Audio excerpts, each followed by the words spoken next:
बलि मुश्किलों का हल नहीं। राजा अजातशत्रु का राज्य बहुत अच्छा चल रहा था, किंतु कहते हैं न कि समय हमेशा एक जैसा नहीं रहता। ऐसा ही अजातशत्रु के साथ हुआ। राजा कई मुश्किलों से घिर गए और उन मुश्किलों से बाहर नहीं निकल पा रहे थे। उन्होंने कई युक्तियां अपनाई, लेकिन असफल रहे।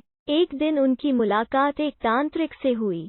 राजा ने तांत्रिक को अपनी मुश्किलें बताईं। तांत्रिक ने राजा की बातों को ध्यान से सुना, फिर उसने एक उपाय बताया। तांत्रिक ने कहा, आपको पशु बलि देनी पड़ेगी, तभी आपकी मुश्किलों का समाधान होगा। पहले तो राजा काफी सोच विचार में पड़ गया, लेकिन उन्हें जब कोई भी रास्ता न दिखा तो उन्होंने तांत्रिक की बात मान ली। तांत्रिक के कहे एक बड़ा अनुष्ठान किया गया। पशुओं को मैदान में बलि देने के लिए बांध दिया गया। संयोगवश उस समय महात्मा बुद्ध राजा के नगर में पहुंचे।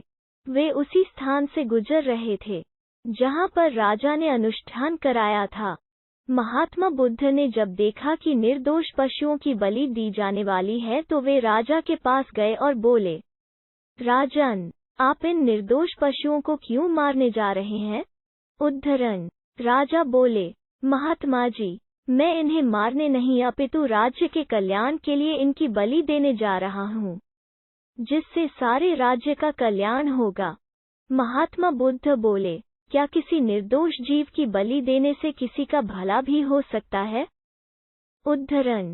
थोड़ा सा रुककर महात्मा बुद्ध ने जमीन से एक तिनका उठाया और राजा को देते हुए बोले, इसे तोड़कर दिखाएं। राजा ने तिनके के 2 टुकड़े कर दिए।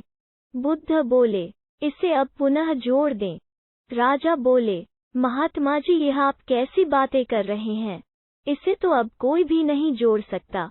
तब बुद्ध राजा को समझाते हुए बोले, राजन, जिस प्रकार इस तिनके के टूट जाने के बाद आप इसे नहीं जोड़ सकते, ठीक उसी प्रकार जब आप इन पशुओं की बलि देंगे तो यह निर्दोष जीव आपके कारण मृत्यु को प्राप्त होंगे और इन्हें आप दोबारा जिंदा नहीं कर सकते, बल्कि इनके मरने के बाद आपको जीव हत्या का दोष लगेगा और आपकी मुश्किलें कम होने के बजाय और भी कहीं अधिक बढ़ जाएंगी, क्योंकि किसी भी निर्दोष जीव को मारकर कोई भी व्यक्ति खुशी नहीं प्राप्त कर सकता।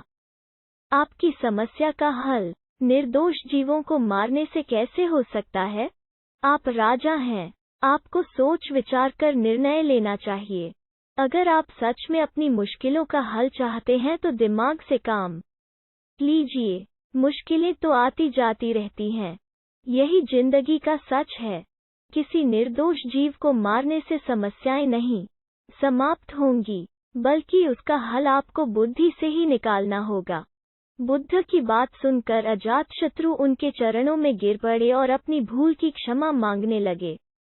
अजातशत्रु ने ऐलान करा दिया कि अब से उनके राज्य में किसी निर्दोष जीव की हत्या नहीं की जाएगी।